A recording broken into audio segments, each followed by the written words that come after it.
सृष्टि बचपन से ही दिखने में सुंदर नहीं थी, लेकिन अमीर बाप की बेटी सृष्टि पर उसकी माँ जान छिड़कती। मेरी बेटी कितनी प्यारी है, भगवान सबको सृष्टि जैसी बेटी दे। सृष्टि धीरे धीरे बड़ी होती है।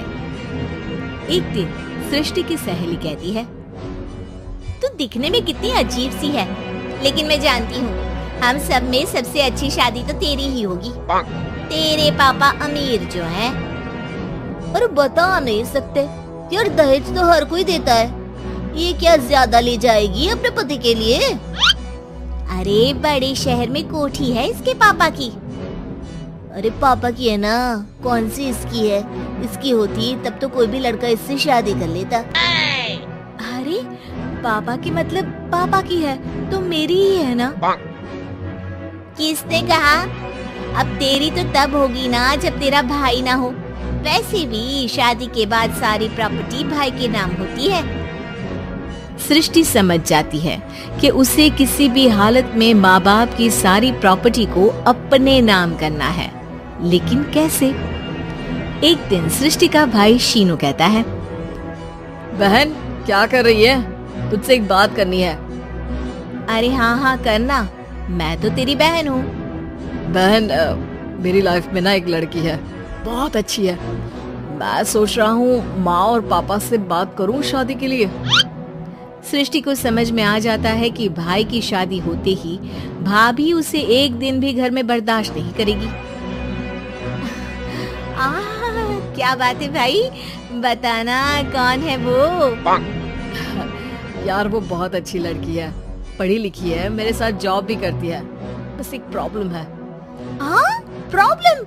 क्या प्रॉब्लम है भाई? यार वो शादीशुदा है, लेकिन उसके पति ने उसे सिर्फ इसलिए छोड़ दिया क्योंकि उसके माँ बाप दहेज नहीं दे पाए। सृष्टि ये सुनकर न जाने क्यों खुश हो जाती है। अरे भाई तो क्या हुआ, लड़की तुझे तो पसंद है ना? शीनू को लगता है कि बहन उसे समझ रही है। वो इस बात से अनजान होता है कि उसकी बहन की मंशा पूरा घर हड़पने की है। सृष्टि अपनी माँ से कहती है, मम्मी मुझे तो बहुत चिंता है। पता है शीनू क्या कर रहा है? अरे क्या कर रहा है? वो तो काम पर जाता है और वापस घर आता है। नहीं ना माँ, वो यही तो नहीं कर रहा, बाकी सब कर रहा है। आपको पता है उससे प्यार है, और वो भी एक शादीशुदा लड़की से। ये क्या हो गया? मैं सोसाइटी में क्या मुंह दिखाऊंगी? अरे तेरे पापा तो यही कहेंगे कि मैंने ही उसे बिगाड़ दिया है। माँ देखो, मेरी बात मानो, पापा पर भी विश्वास करने की जरूरत नहीं है। अब आप ही बताओ, पापा इतनी देर घर के बाहर रहते हैं क्यों? बोलो। अरे बेटा वो तो नौकरी करते हैं ना। तू बहुत भोली है माँ। पापा का ऑफिस तो 7 बजे खत्म हो जाता है, लेकिन देखो कितनी देर से आते हैं। अरे नहीं बेटा, ऐसी कोई बात नहीं है। सृष्टि माँ को एक औरत से बात करते पिता की फोटो दिखाती है। देखो माँ कैसे हैं पापा, मैं ना कहती थी कि पापा सही नहीं है। मैं तेरे पापा से बात करूंगी, दे फोटो मुझे। ओ माँ, वो तो डिलीट हो गई। लेकिन चल, तूने तो देख लिया ना। पापा से बाद में बात कर लेना, और हाँ मेरा नाम बिल्कुल मत लेना। हाँ माँ। अब क्या था, सृष्टि के माँ और पिता के बीच झगड़ा होना शुरू हो जाता है। सृष्टि के मन में क्या चल रहा था कोई नहीं जानता था। एक दिन, माँ सृष्टि के लिए एक लड़का देखा है, वो लोग शाम को उसे देखने आने वाले हैं।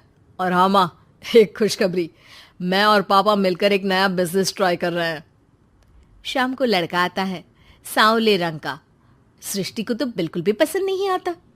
लड़की की माँ कहती है, लड़की का चेहरा तो कोई खास नहीं, लेकिन अगर मेरे बेटे को आप लोग सेटल कर दें तो मैं उसकी शादी आपकी बेटी से करवा दूं। सृष्टि को लड़का बिल्कुल पसंद नहीं था। उसे भाई पर गुस्सा आ जाता है। लड़के वालों के जाने के बाद कहती है, माँ देखा शीनू मेरे लिए कैसा लड़का लेकर आया, न दिखाने लायक न सुनने लायक, सेटल भी नहीं, वो भी हम करे। अरे माँ, मैं जानती हूँ ये मेरी शादी किसी भी घर में क्यों करवाना चाहता है। अरे कैसी बात कर रही है बहन, तूने तो देखा ना, लड़के को मैंने ही मना कर दिया तुझसे शादी के लिए। जिसने लड़का बताया था उसने उसकी बहुत तारीफ की थी। बात आई गई हो जाती है, लेकिन सृष्टि का मन शांत नहीं होता। क्या करूँ, कुछ समझ में नहीं आ रहा। मेरी शादी हो गई तो ये लोग पूरी प्रॉपर्टी शीनू के नाम कर देंगे, मेरे हाथ तो कुछ लगेगा ही नहीं। तभी सृष्टि को आइडिया आता है। वो किसी वकील को फोन करती है।